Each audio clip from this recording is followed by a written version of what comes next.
Maagizo ya Mheshimiwa Mkuu wa Wilaya tutayatekeleza kwa sababu wawekezaji hao wana leseni, lakini katika leseni inakuwa na masharti yake.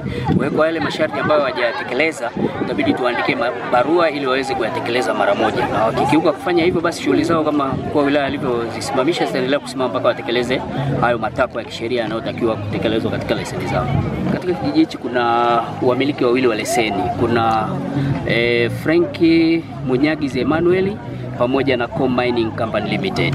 Lakini kama mlivyoona, Franki Munyagizi baadhi ya masharti yameyatekeleza vizuri na ametimiza matakwa yake ya kileseni, isipokuwa kwenye issue ya wajibu wa mmiliki wa leseni kwa jamii, maana CSR aliahidi bati 300. Nafikiri alikuwa ametoa milioni 2, bado hizo fedha nyingine zilizobakia ameagizwa na Mkuu wa Wilaya aweze kutekeleza, na sisi tutamwandikia barua kabisa kwa maandishi kwamba aweze kutekeleza ili aweze kuendelea na shughuli zake. Isipokuwa yule wa masharti mengine ya kimazingira itabidi aandae mpango wa mazingira ndio aweze kuendelea na shughuli zake.